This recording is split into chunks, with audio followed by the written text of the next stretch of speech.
Tuhan Bapa di sorga, kami mengucap syukur terima kasih untuk pagi ini. Tuhan sudah memberikan kesempatan buat kami untuk kami boleh bersama-sama belajar tentang firman Tuhan. Tuhan, kami bersyukur Engkau sudah memelihara kami sepanjang malam yang lalu dan kami sudah Engkau berikan kesempatan beristirahat. Ini saatnya kami untuk kembali merenungkan dan belajar tentang firman-Mu. Kiranya Kau pakai hamba-Mu untuk boleh menjelaskan firman Tuhan ini kepada setiap kami. Berkati kami melalui firman ini. Di dalam nama Yesus kami berdoa dan mengucap syukur. Amin. Amin. Ya, terima kasih Pak Haryono. Nah, Bapak Ibu Saudara, hari ini kita melanjutkan tentang pengakuan iman rasuli, Bapak Ibu.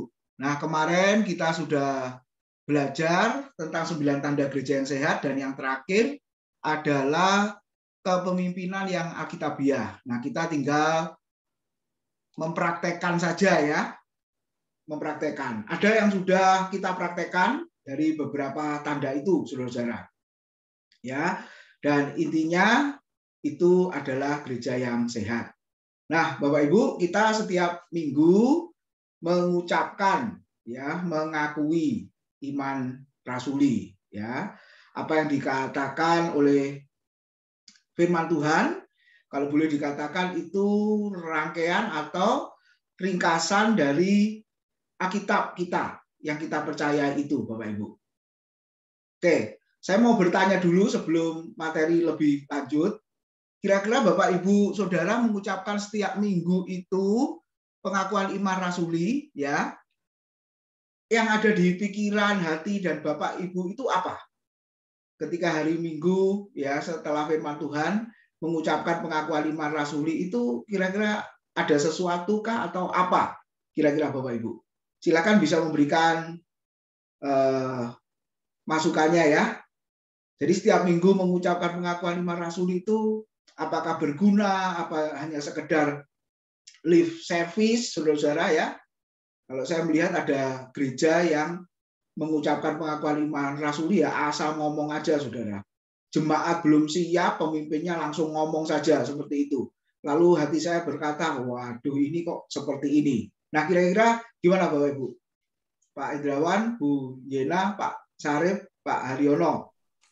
Kalau saya mengingat aja Pak ya, mengingat apa yang Tuhan sudah sampaikan yang harus kita terapkan di dalam kehidupan ini.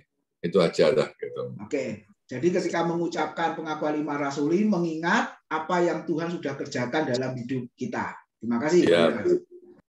Oke, Pak Haryono. Ya, kalau menurut saya sih pengakuan iman rasul itu satu bentuk peneguhan iman kita kepada Tuhan, kepada Allah kita di dalam Yesus yang kita ucapkan di depan semua orang. Ya, terutama di dalam kalangan kita sendiri di gereja yang menunjukkan iman kita, kepercayaan kita kepada Tuhan. Dan itu harus kita yakini di dalam kehidupan kita sehari-hari bahwa kita mengakui Allah sebagai pencipta segala-galanya. Itu Pak. Oke, terima kasih. Pengakuan di hadapan banyak orang, terutama jemaat ya. Satu dengan yang lain saling mengaku. Oke, Pak Syarif, setelah itu Bu Jena, lalu Bu Lia ya. Walaupun tidak mengucapkan, tapi kan tahu toh Bu ya pengakuan iman rasuli apa ini kira-kira. Ya, silakan Bu Yena atau Pak Syarif duluan. Ya, kalau bagi saya pengakuan iman rasuli itu benar-benar pengakuan iman kita sebagai pengikut Kristus yang sejati, Pak. Jadi kita benar-benar mengaku siapa Tuhan kita. Itu sesuai yang benar, sesuai dengan Alkitabiah. Jadi bukan Tuhan yang lain, bukan iman Kristen kita yang lain, tapi benar-benar iman kita Kristen yang sejati sesuai dengan kebenaran. Itu, Pak. Ya, makasih. Iman yang sejati, yang diakui. Ya, oke, Pak Syarif.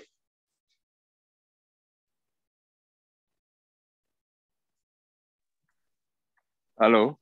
Ya, Pak. Silakan. Dengar ya? Ya, dengar, Pak. Dengar. Oh, ya, sampai jalan. Oh, ya. Kalau saya jujur, memang hanya untuk mengingatkan, karena tapi tiap minggu dibacakan, ya kadang-kadang sambil lalu aja. Tapi perannya ya untuk mengingatkan aja. Karena hari-hari itu kita imani. Oke, ya terima kasih. Jadi mengingatkan saudara, karena memang kadang lupa. Tadi ada kalimat kata sambil lalu gitu ya. Oke, kita diingatkan terus ya untuk mengingat itu. Oke, Bu Lia kira-kira apa Bu pengakuan 5 rasuli itu? Dalam Pak, kalau menurut saya iman saya itu kan sudah percaya itu sungguh-sungguh sampai nanti dipanggil oleh Tuhan. Karena pengorbanan Tuhan itu seperti itu. Ya kalau lihat videonya gambar-gambar yang Tuhan lakukan. Ya, kalau kita sudah percaya, kita harus melakukan seperti yang dilakukan oleh Tuhan. Iman saya seperti itu, ingin melayani kemanapun mau. Cuman sekarang kan ada COVID, Pak. Tapi jadi pelayanan berhenti dulu. Tetapi iman tetap percaya kepada Tuhan Yesus. Amin. Ya, terima kasih Bu Lia. Jadi percaya Yesus sudah berkarya, berkorban seperti itu, lalu dampaknya adalah melayani. Tapi kalau sudah vaksin semua, Ibu, ini sudah normal. Ya, kalau sudah vaksin semua sudah normal. Tapi itu tadi tetap pakai masker ya, protokol kesehatannya tetap ketat. Ya, memang orang Kristen masih takut ke gereja, tapi kalau ke mall berani. Ya, saya dapat info mall itu sudah ramai, Pak. Kalau kita lewat hari Minggu Galaxy Mall itu parkir penuh. Waduh, saudara-saudara. Jadi karena parkir penuh ya saya nggak jadi masuk gitu ya. Jadi seperti itu. Oke, Pak Pendi terakhir pengakuan 5 rasuli yang kita ucapkan, Pak Pendi, kira-kira apa yang Pak Pendi ada dalam hati dan pikiran ketika mengaku pengakuan 5 rasuli itu? Ya Pak, pengakuan itu ya di samping mengingatkan kembali kepada kita, itu merupakan salah satu yang harus ada dalam setiap masuk dalam liturgi Pak, supaya semua jemaat boleh bersatu mengakui ya Pak ya, pengakuan itu. Mungkin ini Pak, karena kita boleh bersama-sama menyatakannya lebih sakral gitu Pak ya, karena kan di dalam ibadah Pak. Oke, ya terima kasih Pak Wendy. Jadi pengakuan 5 rasuli adalah bagian dari liturgi gereja atau bagian dari ibadah. Nah nanti kita akan melihat Bapak Ibu secara keseluruhan, ada gereja yang melakukannya, ada gereja yang tidak melakukannya. Ada gereja yang melakukannya, tapi ya hanya sekedar tadi saya katakan lip service itu, saudara, sekedar kebiasaan ya, liturgi, susunan acara ibadah, jadi tanpa makna, tanpa ada sesuatu yang benar-benar tanda petik sakral atau khidmat, Bapak Ibu. Ya, jadi jemaat ada yang masih ribut ngomong satu dengan yang lain. Waduh. Jadi saya waktu khotbah di gereja itu, saudara-saudara, ya memang terus terang gereja Pentakosta. Nah ini saudara-saudara. Jadi gereja Pentakosta sudah bagus mengucapkan ada pengakuan 5 rasuli di liturgi ibadah, tapi itu tadi kesannya tidak serius atau kurang bersungguh-sungguh, saudara-saudara. Ya, saya mau ngomong sama gembalanya kan sungkan, gitu ya. Oke, sebelum itu kita lihat Roma pasal 10 ayat 9 sampai 13. Nah, di situ disebutkan tentang apa arti pengakuan, Bapak Ibu. Nah, saya bacakan Roma pasal 10 ayat 9 dan seterusnya, saudara-saudara. Sebab jika kamu mengaku dengan mulutmu bahwa Yesus adalah Tuhan dan percaya dalam hatimu bahwa Allah telah membangkitkan Dia dari antara orang mati, maka kamu akan diselamatkan. Karena dengan hati orang percaya dan dibenarkan, dan dengan mulut orang mengaku dan diselamatkan. Karena kitab suci berkata, barang siapa yang percaya kepada Dia tidak akan dipermalukan.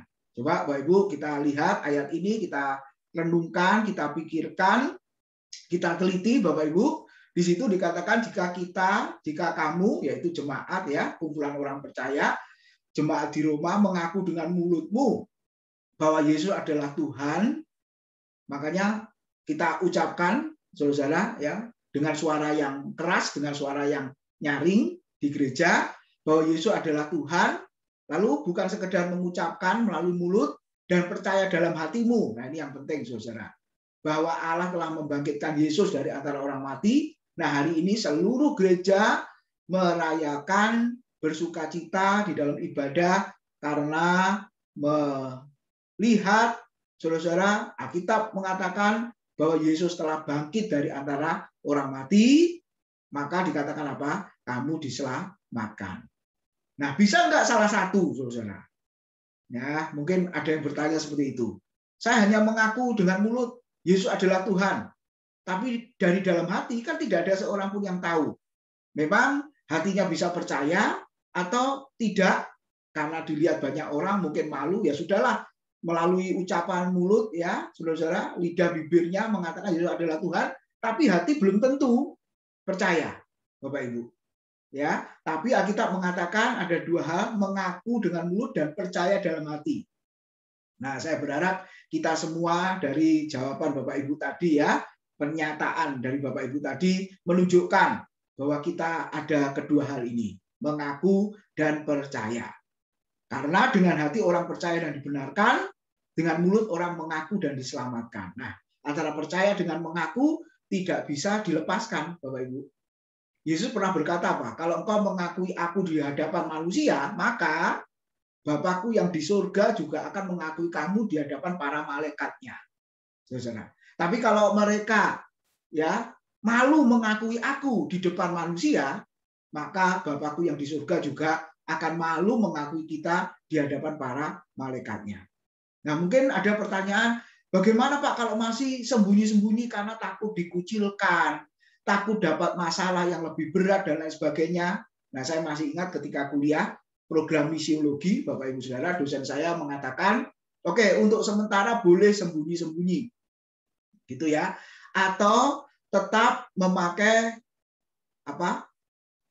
Atributmu atau bajumu seperti biasanya. Katanya begitu. Tapi dalam hati kan tidak ada yang tahu. Ya, dalam hati engkau percaya. Nah, ini dibalik Bapak Ibu. Ya, kalau ini tidak mau mengaku terus terang dulu, tapi hatinya percaya dulu. Nah, ini strategi misi. Lalu saya tanya kepada dosen itu, sampai kapan begini terus, Pak? Lalu beliau menjawab, ada saatnya memang. Dan harus suatu saat terus terang. Karena ayat itu tadi, Yesus berkata kepada orang banyak, ya, kalau engkau mengakui aku di hadapan manusia, Bapakku yang di surga juga akan mengakui kamu. Tapi kalau sebaliknya engkau menolak aku atau malu mengakui aku sebagai Tuhan dan Juru Selamat di hadapan manusia, maka Bapakku yang di surga juga akan malu mengakui kita. Nah, jadi saudara-saudara kita bisa lihat konsekuensinya seperti itu. Jadi ada saatnya, pasti suatu saat dia akan mengaku dengan mulut dan percaya dalam hati di hadapan banyak orang. Seperti yang tadi Pak Haryono katakan, ya, di hadapan banyak orang, supaya mereka bisa mendengar, mereka akhirnya mengetahui bahwa kita adalah pengikut Kristus. Lalu ayat 11, karena kitab suci berkata, barang siapa yang percaya kepada dia, tidak akan dipermalukan. Percaya kepada Kristus, tidak akan dipermalukan. Nah, saudara-saudara, di dalam konteks surat Roma, memang yang jadi Tuhan, menurut orang pada zaman itu, bukan hanya Yesus, saudara-saudara. Kaisar-kaisar Roma pun juga jadi Tuhan. Ya, artinya penguasa, Bapak Ibu Saudara. Makanya kalau kita lihat sejarah gereja mula-mula, di mana banyak orang Kristen itu dianiaya karena untuk mengaku dan percaya ini loh Bapak Ibu. Jadi Yesus adalah Tuhan, apa kaisar adalah Tuhan?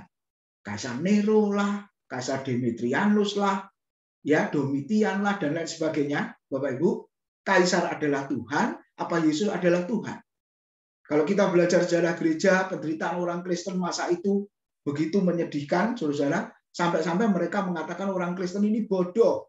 Suruh mengaku kaisar adalah Tuhan di hadapan banyak orang saja nggak mau, saudara-saudara. Sebab ujung-ujungnya apa? Kalau mengaku kaisar adalah Tuhan, maka mereka juga dituntut untuk menyembah manusia, ya kaisar yang dijadikan Tuhan atau penguasa itu, saudara-saudara. Makanya orang Kristen nggak mau. tetap mengaku Yesus adalah Tuhan. Dan kalau tetap mengaku Yesus adalah Tuhan, konsekuensinya adalah dikejar-kejar, dianiaya, dibunuh, dan lain sebagainya. Jadi Bapak Ibu, itulah sejarah kalau kita lihat ayat ini muncul. Saudara, makanya tidak mudah orang berkata, saudara ya, percaya Yesus saja. Itu kan mudah. Oh, kalau zaman itu, waktu Paulus menulis surat ini, Bapak Ibu, itu tidak mudah. Saudara, orang Kristen diberhadapkan dengan tantangan, ancaman, aniaya, dan lain sebagainya. Kalau levelnya sudah para rasul, kalau Bapak Ibu lihat di Kisah Rasul, mereka dilarang mengajarkan Yesus, memberitakan Yesus. Mereka dilarang, saudara-saudara. Nah, itu situasi yang dihadapi oleh orang Kristen pada masa itu. Ayat berikutnya, saudara, sebab tidak ada perbedaan antara orang Yahudi dan orang Yunani, karena Allah yang satu itu adalah Tuhan dari semua orang, kaya bagi semua orang yang berseru kepadanya. 13, sebab barang siapa yang berseru kepada nama Tuhan akan diselamatkan. Nah, inilah dasar, saudara-saudara, ayat firman Tuhan tentang pengakuan iman rasuli nantinya. Jadi percaya dengan hati, mengaku dengan mulut, saudara. Nah, ini kalau saudara lihat ringkasannya. Mengaku dengan mulut diselamatkan, percaya dalam hati dibenarkan. Ya, itu ada di Roma pasal 5 tentang pembenaran, Bapak Ibu Saudara, melalui korban Kristus kita dibenarkan, diberi status benar. Yang tadinya bersalah karena dosa, lalu Kristus mati, kita dijadikan orang benar. Dan kita juga dijadikan orang kudus. Mengaku dan percaya apa? Yesus Kristus yang telah mati dan bangkit. Nah, ini penting. Makanya renungan singkat saya tadi pagi yang saya tulis, Bapak Ibu, bahwa kebangkitan Kristus itu bukan dongeng, bukan mitos, bukan dongeng mitos, saudara, atau dusta. Ya, karena pada masa itu Matius 28 terutama kan dusta menyebar, Bapak Ibu. Kubur kosong bagi mereka bukan membuktikan Yesus hidup, tapi kubur kosong maka dusta pun menyebar. Dan Alkitab berkata sampai sekarang ini. Jadi kalau mau jujur, sampai hari ini ada yang tidak percaya bahwa Yesus telah mati dan bangkit? Ada, Bapak Ibu. Ya, bukan Yesus yang mati, tapi orang lain yang diserupakan dengan Yesus. Ada yang berkata seperti itu. Bahkan ada juga yang mengatakan itu dongeng, itu mitos, itu legenda, bukan kisah nyata. Nah, waktu ditanya balik, kenapa Yesus yang bangkit menampakkan diri kepada murid-muridnya? Oh, itu bukan Yesus yang menampakkan diri, tapi para murid yang berhalusinasi. Ya, bahasa Jawa bilang ketok-ketokan gitu ya, saudara-saudara ya. Jadi berhalusinasi itu adalah Yesus, padahal Yesus sudah mati. Nah, Bapak Ibu, lihat. Tetapi Alkitab memberitahu pada kita bahwa dia telah mati dan bangkit. Hari ini orang Kristen seluruh dunia merayakan bersukacita tentang kebangkitannya dari antara orang mati. Jadi fakta historis, fakta sejarah, sungguh-sungguh nyata. Saudara, kenapa? Karena kebangkitan Kristus menurut 1 Korintus 15 itu juga menjamin kebangkitan kita nantinya. Makanya ada satu bagian, saudara-saudara, aku percaya kepada kebangkitan tubuh atau kebangkitan orang mati. Karena Kristus telah mati dan bangkit, maka saya dan saudara yang telah mati nantinya juga akan dibangkitkan. Lalu berikutnya percaya Yesus tidak akan dipermalukan. Walaupun kaisar-kaisar, saudara, pejabat-pejabat Roma ketika menyaksikan pertandingan antara orang Kristen dengan binatang buas ketika mereka diadu di lapangan terbuka, Bapak Ibu Saudara, mereka tertawa terbahak-bahak, mereka menertawakan kebodohan orang Kristen, saudara, sehingga menjadi tontonan, ya, mereka diadu dengan binatang buas. Seolah-olah orang Kristen dipermalukan oleh manusia, dipermalukan oleh dunia. Tetapi kalau kita lihat, saudara, ternyata di hadapan Tuhan justru mereka dihormati. Apakah kehormatan pelayanan? Apakah kemuliaan pelayanan? Apakah kebanggaan dari hidup Kristen, saudara? Ketika firman Tuhan mengatakan apa? Menderita bersama dengan Kristus. Justru itu di mata Tuhan, itu adalah kehormatan, kebanggaan, dan kemuliaan dari orang Kristen itu. Jadi konteks di sini percaya Yesus tidak dipermalukan, Tuhan tidak mempermalukan. justru Tuhan menghargai dan menghormati. Tuhan pernah mengatakan di Injil Yohanes, barang siapa pelayanku berada dan mereka melayani, disitulah kehormatan dari sang pelayan itu. Jadi Bapak Ibu, berbeda dengan pelayan dunia, berbeda dengan kepemimpinan dunia yang minggu kemarin kita sudah membahas, saudara-saudara. Kalau pemimpin dunia memerintah, tapi kalau pemimpin rohani melayani, saudara. Dan disitulah letak kehormatan pelayanan kita. Contohnya adalah Yesus, Filipi pasal 2, yang walaupun dalam rupa Allah tidak menganggap kesetaraan dengan Allah sebagai saudara, milik yang harus dipertahankan. Melainkan dia telah mengosongkan dirinya dan menjadi seorang hamba, kemudian menjadi manusia dan mati sampai mati di atas kayu salib. Dari tempat yang maha tinggi, yang agung dan mulia, turun serendah-rendahnya, Bapak Ibu, dengan kematian yang sangat hina. Kita sudah memperingati di Jumat Agung kemarin. Tapi ketika dia sudah merendahkan diri serendah-rendahnya, ketika itulah kita mengatakan Allah sangat meninggikan dia. Lalu memberi nama di atas segala nama. Sehingga semua lutut bertelut, semua lidah mengaku bahwa Yesus adalah Tuhan. Nah, itu yang kita lihat, saudara, dari pribadi Kristus. Lalu Allah dan Tuhan bagi semua orang apa, saudara? Dibatasi ya, dia itu semua orang yang percaya kepadanya. Nah, pertanyaannya, mengapa pengakuan iman itu sangat penting, saudara?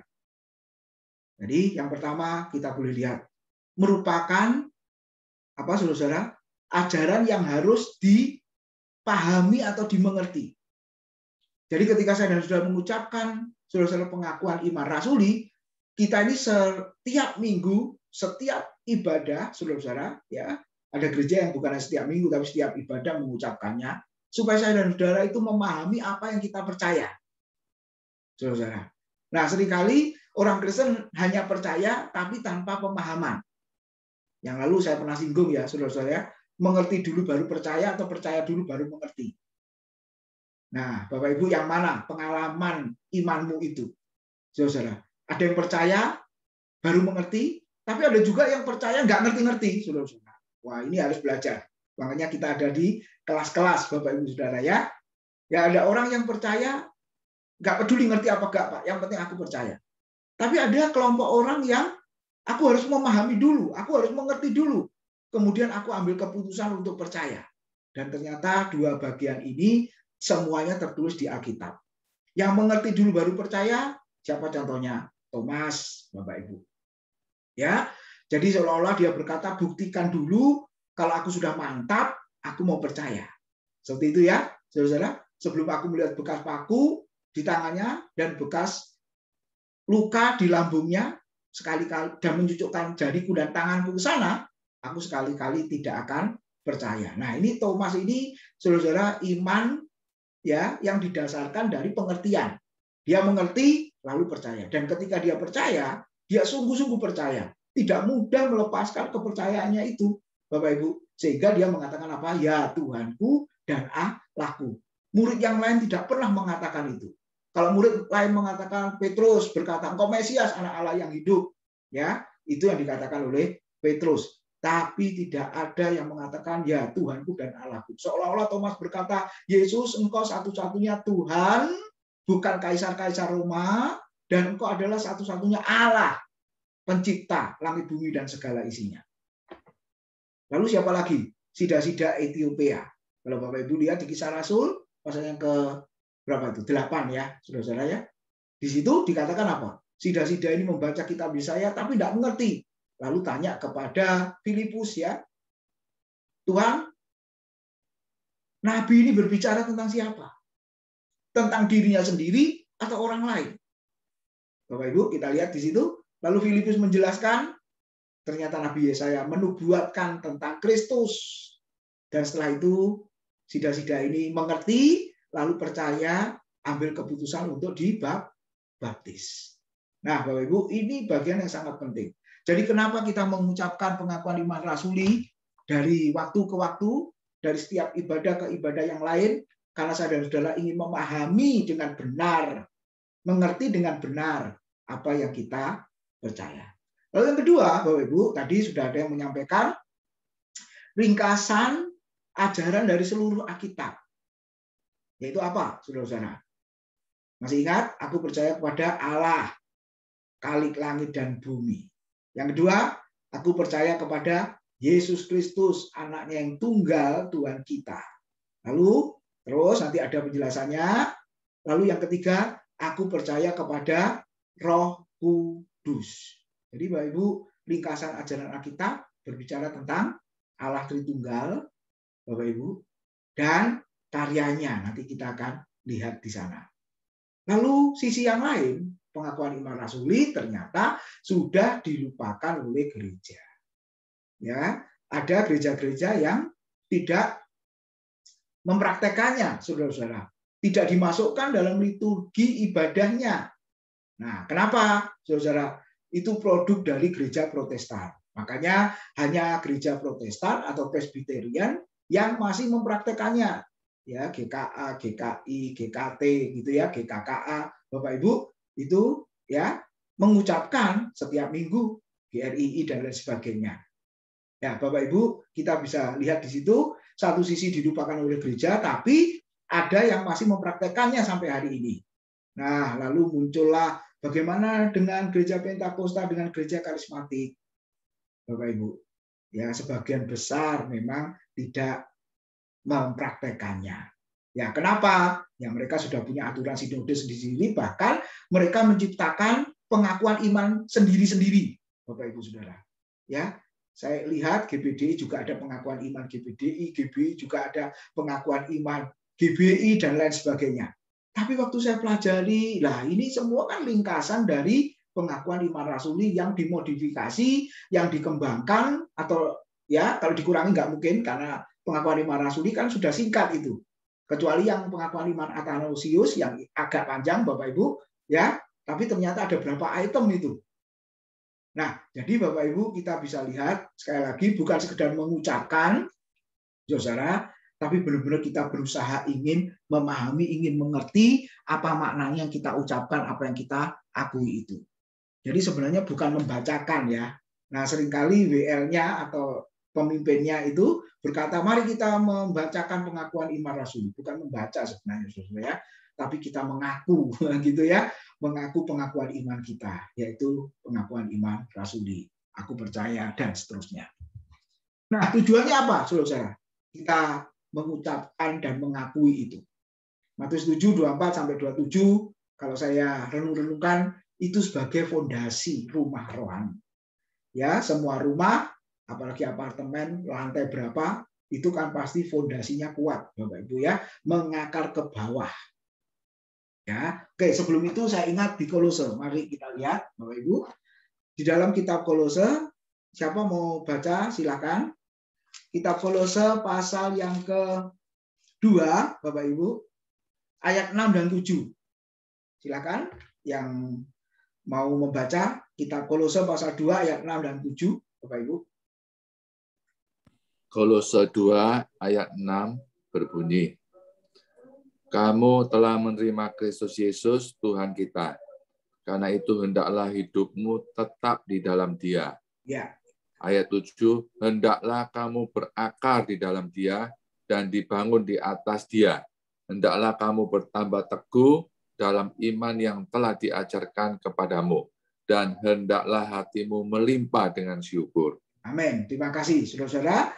Firman Tuhan mengatakan, Paulus memberi pesan kepada jemaat di Kolose, kamu telah menerima Kristus Yesus Tuhan kita, karena itu hendaklah hidupmu tetap di dalam Kristus.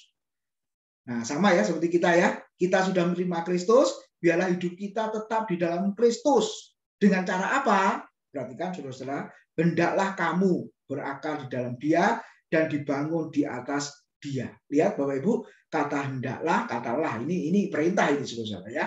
Perintah. Ya, perintah yang terus-menerus berakar di dalam Kristus, yaitu mengakar ke bawah, mengakar ke dalam Bapak Ibu, dan dibangun di atas Dia, bertambah teguh dalam iman, lalu hati melimpah dengan ucapan syukur. Nah, ini dasar atau fondasi, saudara, yang harus ada dalam hidup kita atau bangunan rohani kita, saudara. Sebab terus terang kalau fondasinya tidak kuat, bangunan sebagus apapun, setinggi apapun, Bapak Ibu, pasti juga akan hancur. Mari kita lihat Matius 7:24-27. Yang terkenal dengan khotbah di bukit itu, saudara, Yesus sudah berpesan. Setiap orang yang mendengar perkataanku ini dan melakukannya, ia sama dengan orang yang bijaksana yang mendirikan rumahnya di atas batu. Kemudian turunlah hujan dan datanglah banjir, lalu angin melanda rumah itu, perhatikan, tetapi rumah itu tidak rubuh sebab didirikan di atas batu. Bapak Ibu. Ya, orang yang bijaksana diumpamakan, digambarkan seperti orang yang mendirikan rumahnya di atas batu. Tapi sebaliknya, saudara, tetapi setiap orang yang mendengar perkataanku ini dan tidak melakukannya, ia sama dengan orang yang bodoh yang mendirikan rumahnya di atas pasir. Kemudian turunlah hujan dan datanglah banjir, lalu angin melanda rumah itu, sehingga perhatikan, rubuhlah rumah itu dan hebatlah kerusakannya. Bapak Ibu, kita bisa lihat di situ. Pengakuan iman, pemahaman tentang apa yang kita percaya.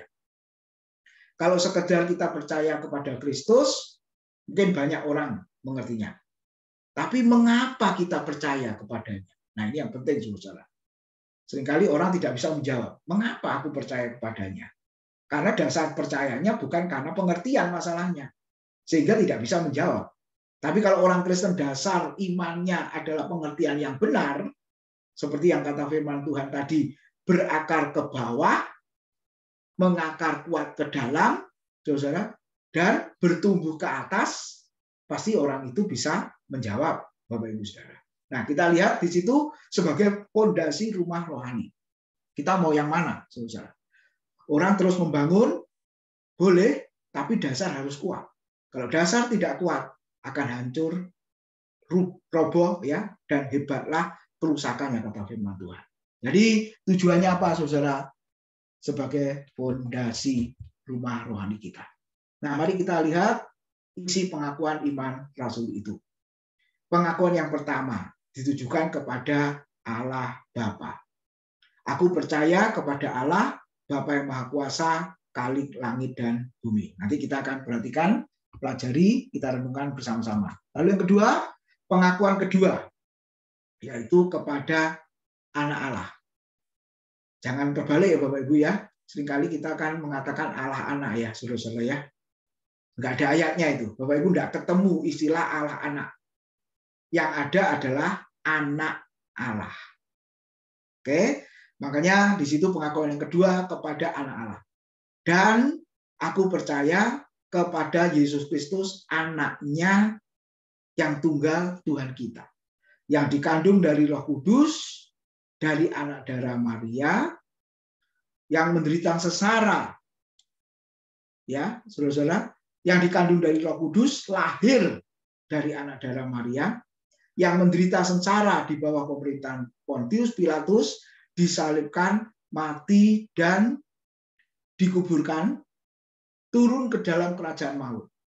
Pada hari yang ketiga, bangkit pula dari antara orang mati, naik ke surga, duduk di sebelah kanan Allah Bapa yang Maha Kuasa.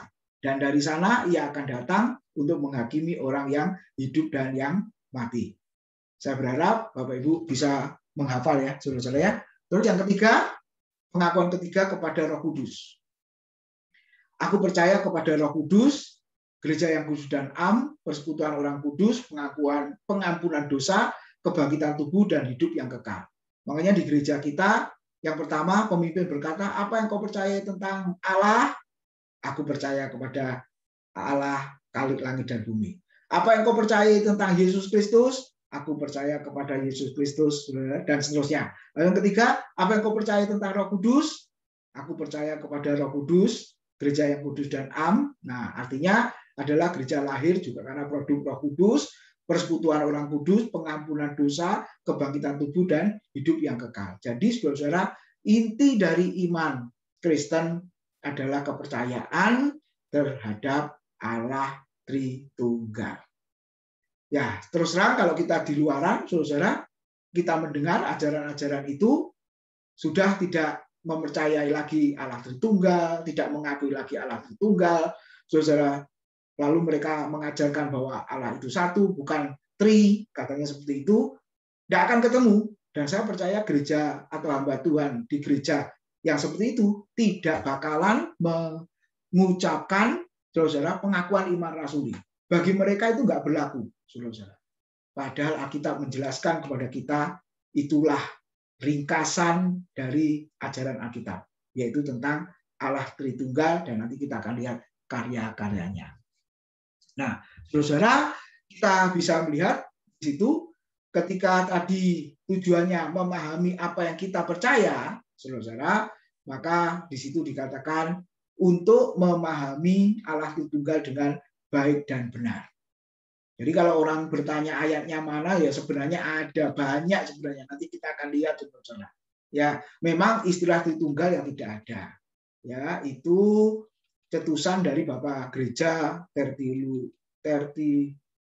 Tertullianus, Bapak Ibu Saudara ya.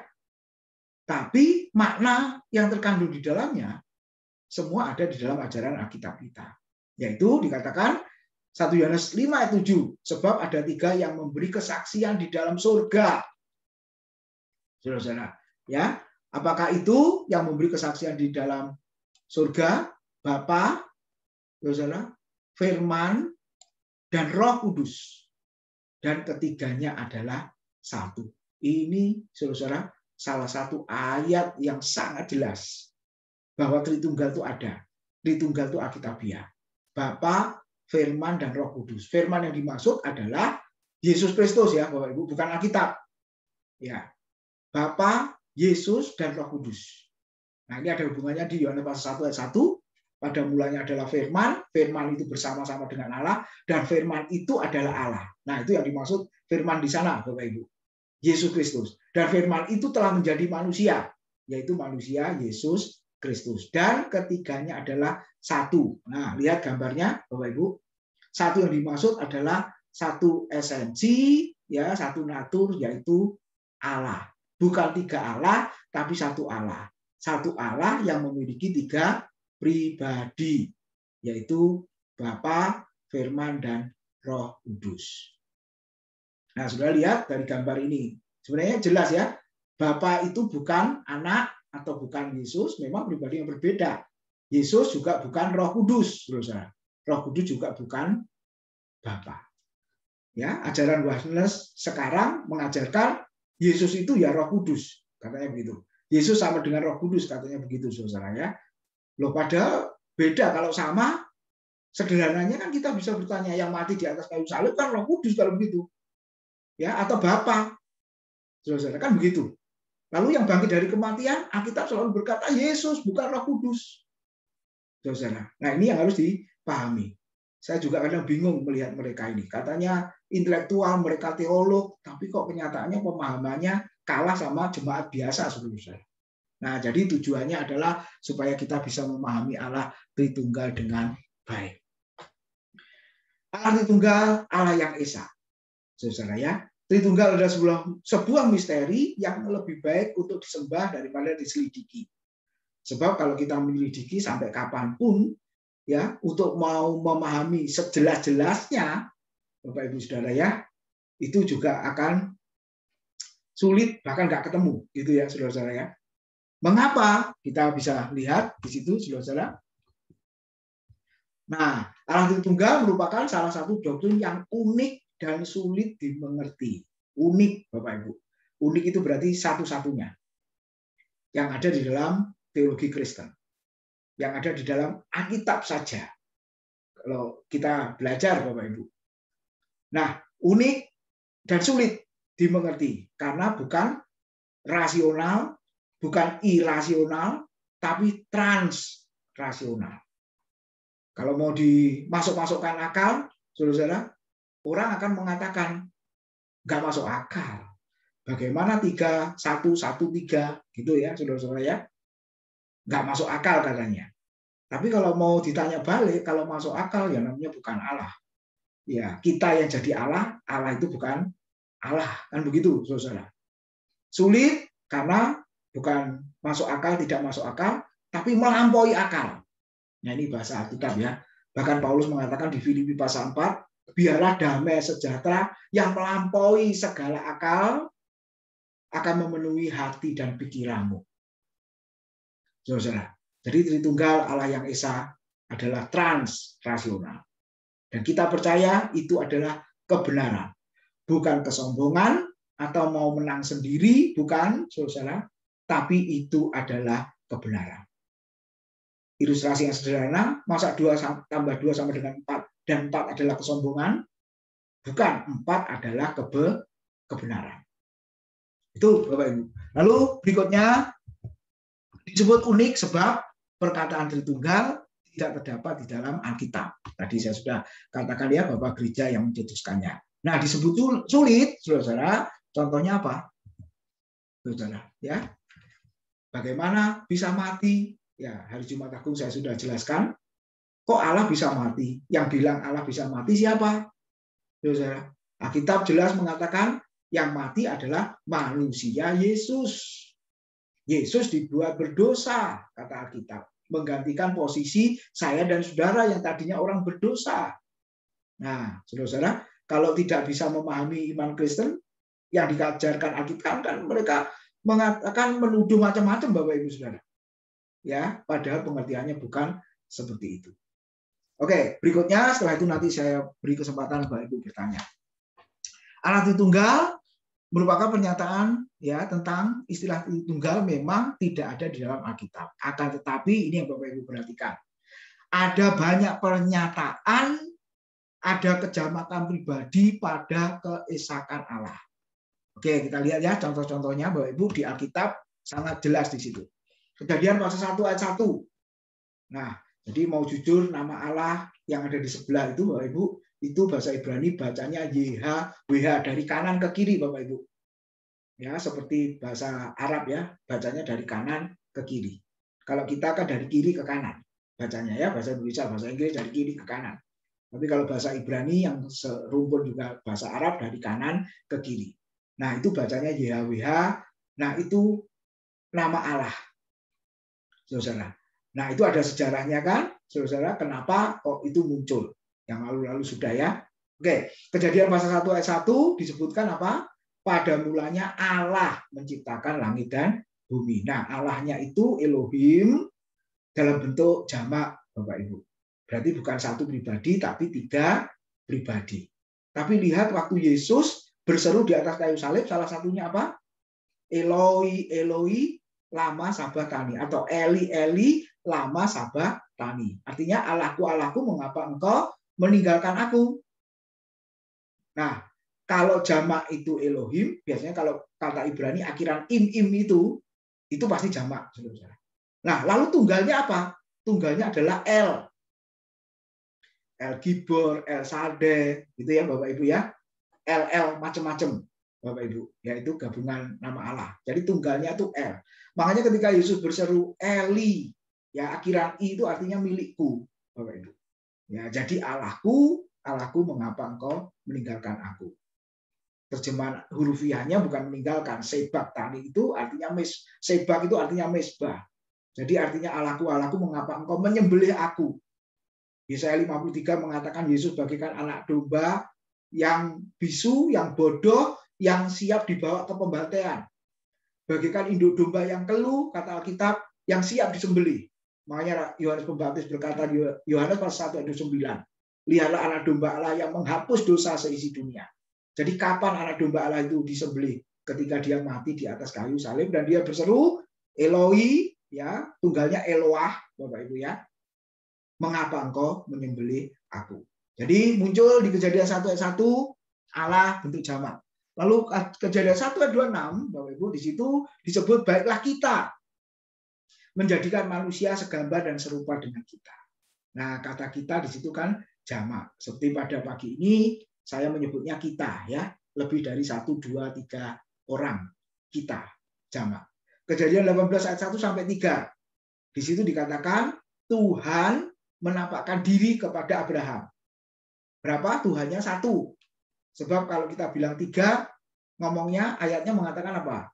Tuhan, Tuhan, Tuhan. Nah, 3 kali yang disebut menampakkan diri kepada Abraham. Tapi di situ hanya satu, Tuhan menampakkan diri kepada Abraham. Ketika Abraham mengangkat mukanya, Abraham melihat 3 orang, 3 pribadi. Nah, akhirnya yang satu ngobrol dengan Abraham, yang 2 pergi ke Sodom dan Gomora.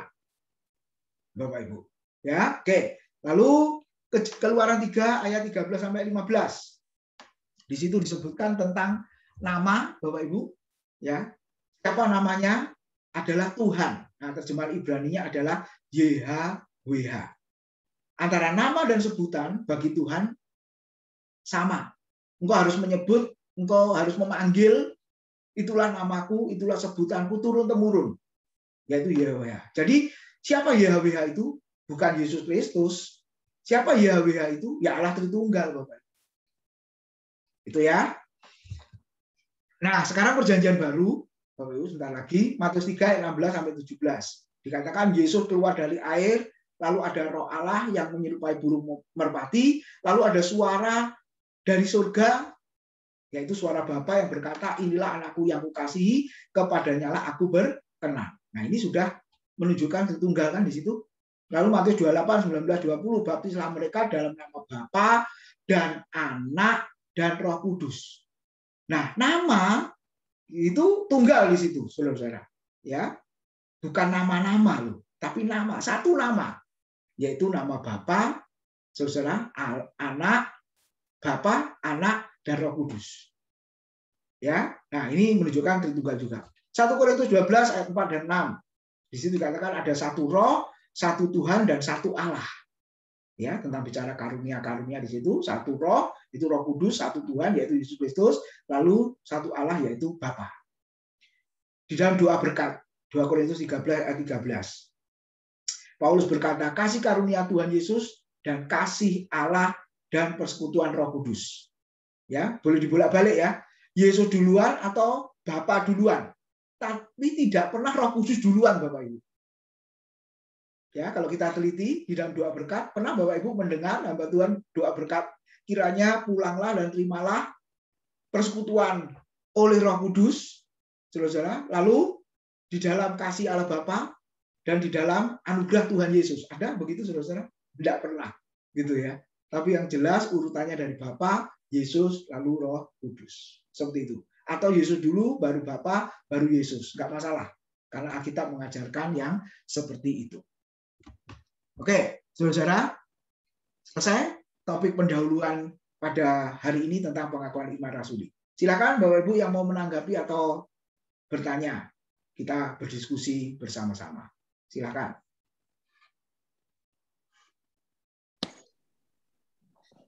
Ya, Pak Haryono. Ya, Pak.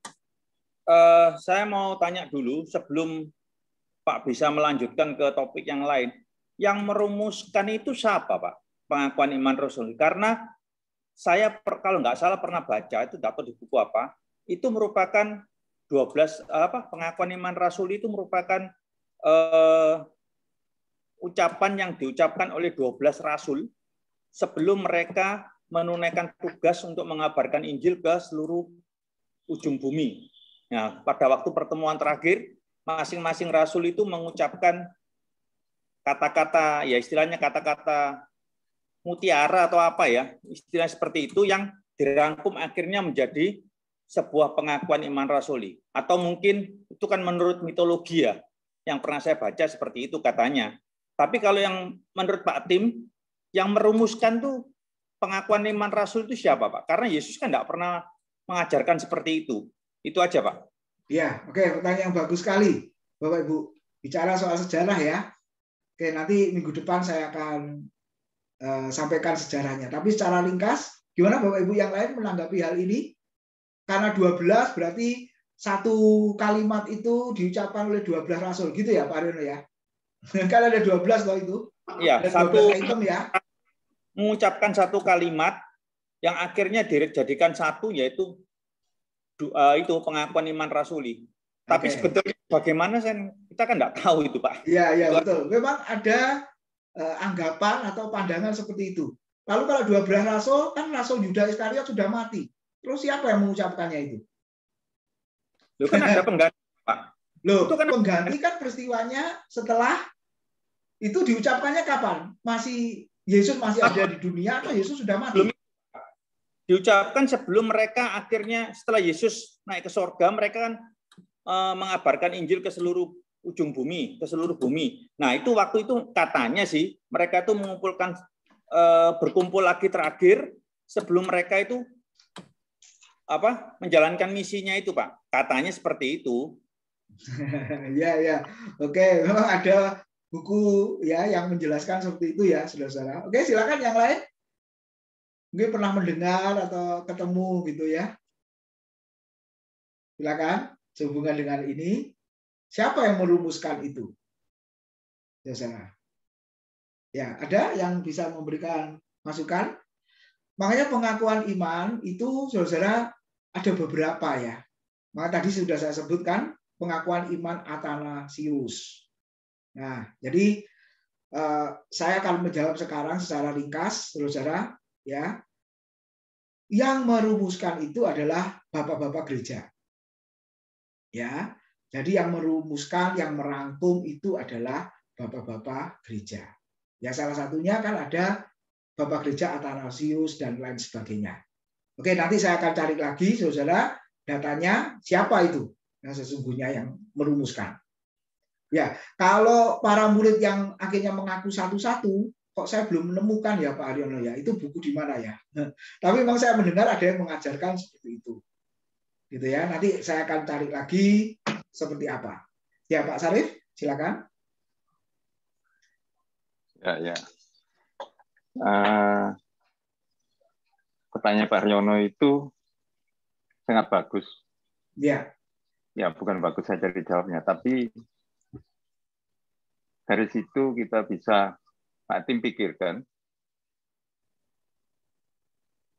ini yang mungkin perlu diketahui semua oleh kita semua, kita sama sekali tidak pernah membahas bapak-bapak gereja. Karena terutama Pentakosta Protestan mutus dianggap Katolik itu sesat. Jadi ini ada yang sesuatu yang salah dipahami dari semua kita ini. Ada masa-masa, nggak tahu tahun 1 mungkin tahun 500 di situ proses. Cuma dikutip aja Bapak Gereja Agustinus ini, tapi itu tidak pernah dipelajari, diterangkan dengan baik. Kita mesti tahu sejarah dengan baik. Satu itu. Mungkin yang dikatakan Pak Haryono ada kemungkinan ya karena nganggep nggak mau mengakui, dipotong aja ke atas, keluar mitos-mitos seperti itu. Satu itu. Kedua,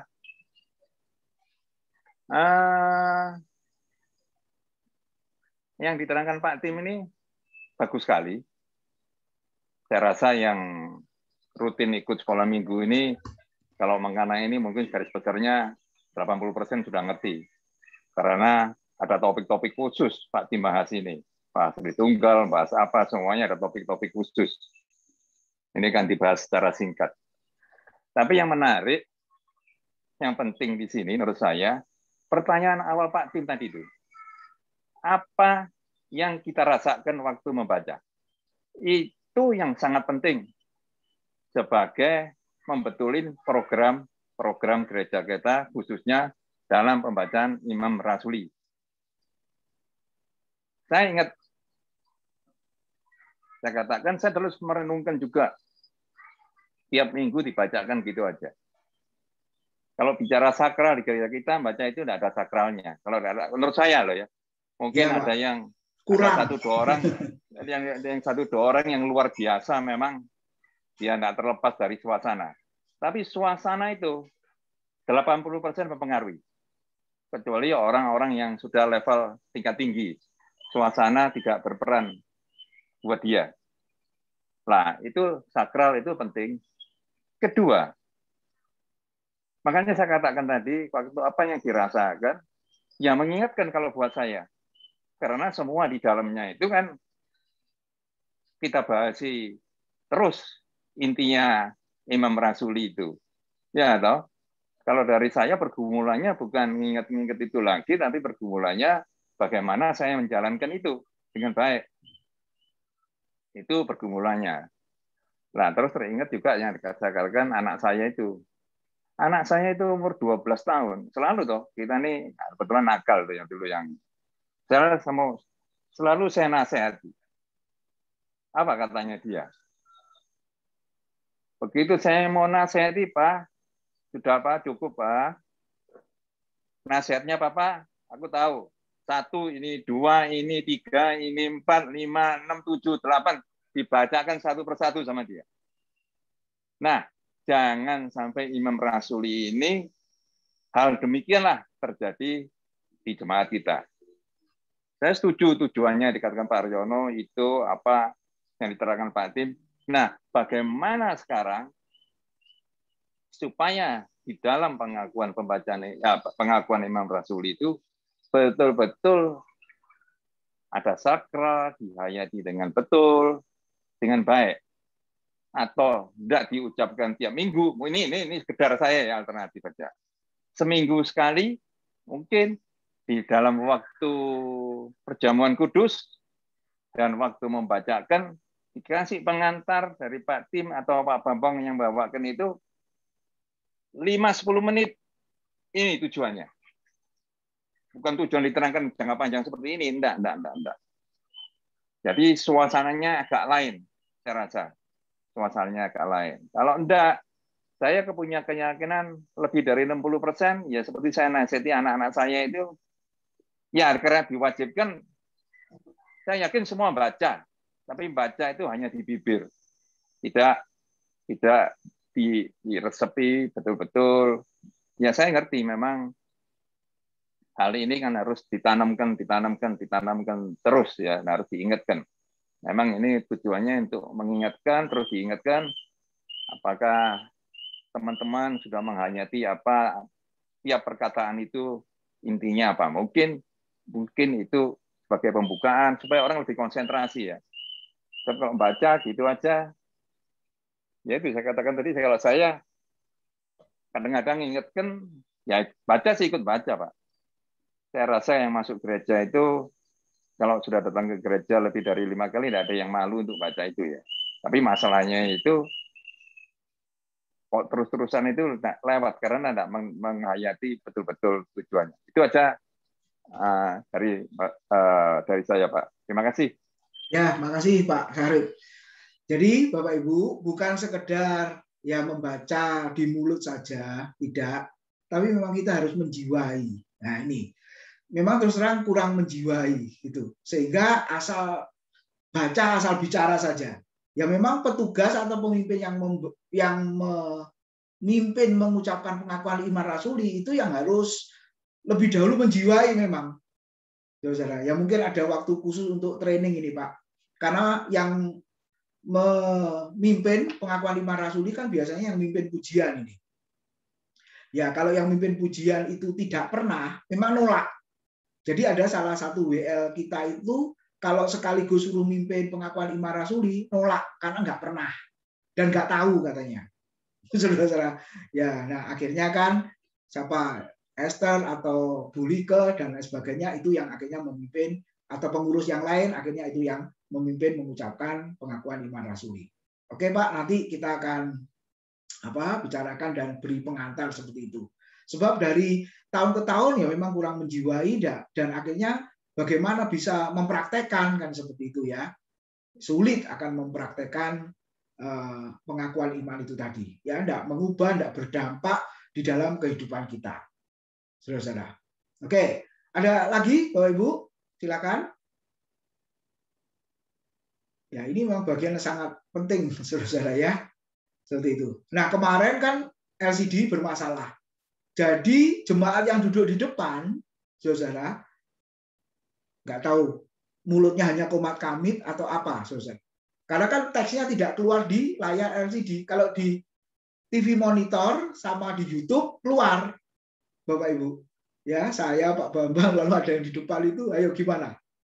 Ya mau nggak mau kan, kalau kita menjiwai, mengerti, kita hafal. Ya memang seharusnya hafal. Kalau di gereja Protestan, Bapak Ibu ya, di katekisasi ya, jemaat itu nomor 1 hafal pengakuan 5 rasuli itu, Bapak Ibu. Hafal. Apalagi mahasiswa STT harus hafal.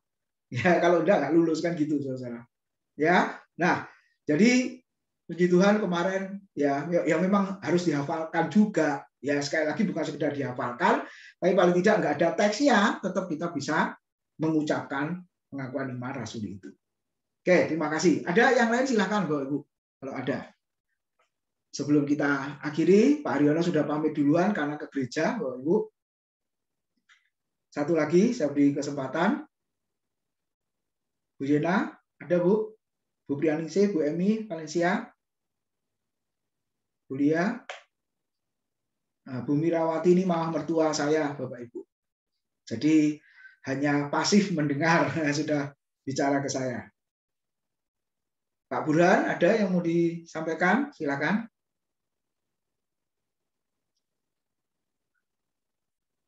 Bentar. Ya, Pak Burhan. Ya. Selamat Hari Paskah semuanya. Saya juga baru. Mudah-mudahan terus jadi umat Kristen yang baik dan imannya dikuatkan. Terima kasih sama Pak Tim, terutama juga Pak Sarif doa-doanya sama Pak Fendi, semua teman-teman. Saya ya terus belajar. Saya bisa banyak komentar, belajar terus. Masih pergumulan, tapi ya diusahakan terus. Jadi sudah setahun lebih alim-alim ya, diusahakan hindarin apa yang tidak baik, hindarin terus. Sekali lagi terima kasih. Selamat Paskah. Tuhan Yesus berkati kita semua. Terima kasih. Ya, terima kasih Pak Burhan. Oke, Bapak Ibu, kalau sudah tidak ada lagi, oh ya, silakan. Ya, Bu. Ya. Saya tadi kan menyambung dari Pak Sarif tadi itu bagus di usulan Pak Sarif itu oke. Nah, mungkin sekalian bisa dipertimbangkan ya Pak. Kalau bagi saya, sebetulnya kayak doa Bapa Kami itu juga gereja itu juga bisa ya, juga diperlakukan seperti kayak Imam Rasuli itu gitu loh. Karena gereja Bapa Kami itu simple, tapi mungkin juga dari kita ini juga mungkin ada yang masih nggak hafal atau apa. Memang Imam Rasuli itu harus hafal, wajib itu. Terus doa Bapa Kami. Nah itu mungkin juga bisa dipertimbangkan gitu loh Pak. Karena saya lihat juga ya kayak di gereja tadi yang Pak Sarif sebutkan juga kayak di gereja Katolik apa itu ada kayak gitu-gitu tuh bagus. Itu kita tuh bisa lebih kusuk. Maksudnya benar-benar kita itu kalau saya loh Pak ya, saya merasa kayaknya kusuk gitu loh Pak, kayak gitu. Jadi benar-benar kita itu tahu, mengerti gitu loh. Jadi nggak cuma ya kadang kita tuh doa, sorry ya Pak ya, kalau di gereja-gereja kayak kita kadang doa, tapi esensi doanya itu kadang kembali lagi, basicnya itu doa Bapa Kami. Kenapa kok gereja kita ini tidak mulai memikirkan? Mungkin seperti itu. Itu aja Pak. Makasih. Ya, Bu Jena, terima kasih. Nah, saya pernah ke gereja waktu pelayanan. Ada gereja itu GBI, Bapak Ibu. Ada doa Bapa Kami. Pengakuan 5 rasulnya nggak ada, tapi doa Bapa Kaminya ada. Nah, itu diucapkan setelah doa berkat. Ya, setelah doa berkat, lalu amin, baru doa Bapa Kami. Setelah itu saat teduh, lalu selesai. Oke, terima kasih Bu Jena buat inputnya. Bisa kita bicarakan dan bisa kita terapkan ya di doa penutup itu ya. Umumnya begitu. Ya, terima kasih. Oke, waktunya sudah habis. Minta tolong Bu Jena sekalian tutup dalam doa. Terima kasih buat Pak Burhan, Bu Lia, Pak Fendi, Pak Indrawan, Pak Sarif, Bu Jena, Bu Mirawati, Bu Emi, Bu Prianingsih yang sudah bersama-sama dalam kelas ini. Tuhan memberkati. Minta tolong Bu Jena tutup. Bapak di dalam surga, kami bersyukur dan terima kasih buat pagi hari ini. Tuhan masih kumpulkan kami untuk kami boleh menikmati kebenaran firman Tuhan. Terima kasih Tuhan buat berkat-Mu. Kami juga berdoa buat Pak Tim. Tuhan kiranya terus menambah-nambahkan berkat di dalam pelayanan dan keluarganya. Jikalau sebentar kami akan ibadah, Tuhan juga memberkati ibadah kami hari ini. di mana kami boleh mengingat lagi momen kebangkitan Tuhan Yesus. Tuhan yang kami sembah, Tuhan yang hidup. Terima kasih ya Tuhan, kami bersyukur, berkati setiap kami, terpujilah Engkau, di dalam nama Yesus kami berdoa dan bersyukur. Amin.